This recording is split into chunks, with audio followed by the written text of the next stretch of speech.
Hi everyone, welcome back. For those of you who don't know who I am, my name is Andrina and I tell true crime stories. And today I'm going to be telling the story of Savannah Soto. Warning, viewer discretion is advised. San Antonio police has arrested a third suspect in the Christmas time slaying of Matthew Guerra and Savannah Soto. Christopher Presado, 19 years old, and his father Ramon Presado, 53-year-old, were arrested last week for the shooting and for attempting to conceal the remains. A third suspect, Mirta Romanos, has been arrested for her role in the killings. The woman who is Christopher's mother allegedly assisted in trying to conceal the bodies. She will be charged with an abuse of a corpse and tampering with evidence. The gun used to kill the 18-year-old Soto and 22-year-old Guerra was identified by Romanos as her weapon. She was taken to Bixar County Jail to await indictment. The San Antonio Police Department investigators said that they were confident that they had arrested everyone involved at this point. Christopher, who faces capital murder charges, has said Guerra pointed a gun at him and the death occurred accidentally as he attempted to wrestle the gun away. Police disputed the accounts and said that the wounds don't match the story. The weapon was found in Presado's home after a search warrant was issued. Initially, Christopher was charged with capital murder and his father, Ramon, who allegedly helped move their bodies into a car where they were found, was charged with abuse of a corpse. It was expected that the capital murder charge against Christopher Presado will include the death of Guerra Soto and her unborn child. Soto and Guerra were missing on December 21st, just 2 days before Soto was scheduled to be induced for an overdue labor.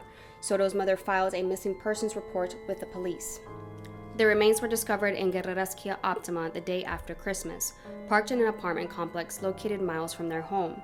A surveillance video released by SAPD allegedly of Presado's brought in many tips, but most were wrong. The video from the apartment complex where the car was found showed a heavy-set man matching Ramon Presado's description arrived in a gray truck, a Chevy Silverado. He exited and spoke with the driver of Guerrera's car. The driver, a Latino, doesn't look like Guerra. The man wiped down the outside of the car with a towel where he had touched it and then followed the car behind the building where it was later found. The truck then drove off. It is believed the victims were already deceased in the vehicle, the arresting document explained. Guerra had been dragged into the back of the car, possibly so that someone could drive it from where it was to where the shooting had occurred.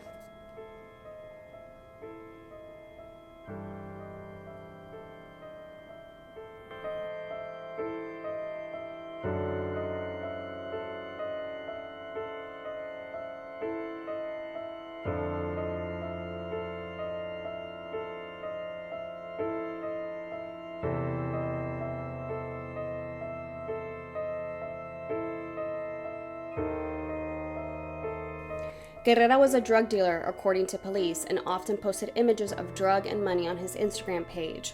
Christopher Presado told police that the couple drove to his house on Charlie Chan Drive to sell him marijuana.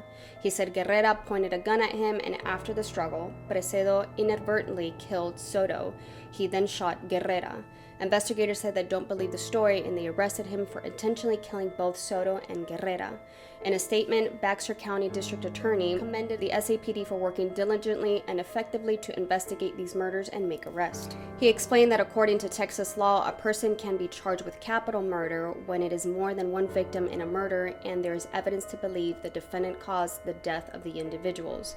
In this case, the defendant, Christopher Presado, can be charged with capital murder because Savannah Soto and Matthew Guerra were both killed. Moreover, under Texas law, an unborn child is included in the definition of a person. Therefore, Christopher Presado can be charged with an additional count of capital murder for the death of baby Fabian. It is also said that if the grand jury indicts Christopher Presado, our Capital Murder Crimes Committee will consider whether to seek the death penalty. A year prior, Ethan Soto, Savannah Soto's younger brother, was killed after stealing drugs from a gang member. Ethan Soto, who was just then 15 years old, was fatally shot in May 2022 by Victor Riveras. Riveras committed the crime to get back at Ethan for stealing THC cartridges from him. Although Ethan's mom tried to negotiate with Riveras to attempted to pay him, the assailant declined. It was firm that he wanted to kill Ethan. More than a year later, October, Riveras could be tried for murder of Ethan Soto in Bixar County courtroom. A video inside the courtroom featuring the Soto family jumping Riveras on the stands is surfacing online after Savannah's death.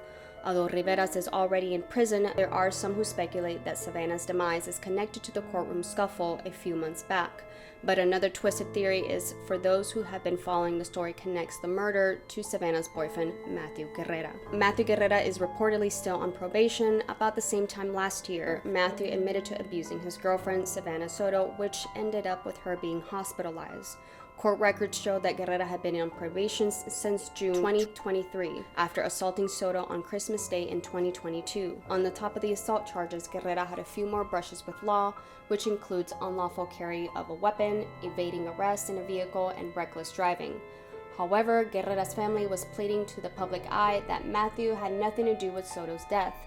Up until now, it is unclear as to what really happened with Savannah Soto. Detectives don't have solid pieces of evidence yet to point fingers at somebody. Again, all these are just speculation, rumors, and theories, hence everyone should take these with a grain of salt. Alright guys, so that is all the information that I have on Savannah Soto and Matthew Guerra's case. So yeah, let me know what you guys think in the comments down below. I know it's when you're just involved in these kind of things, it's just a matter of time, it's bound to happen. And you would think that maybe they would have learned from what happened with her brother a year ago. It seemed like her role in this, she could have avoided this just by staying away probably from the boyfriend who abused her in the first place. But it's a sad story at the end of the day. You know, the parents couldn't even keep the baby either because it was days later that their bodies were found in that Kia Optima. Remember guys to always take care, and I'll catch you guys on my next one. I love you guys. Bye.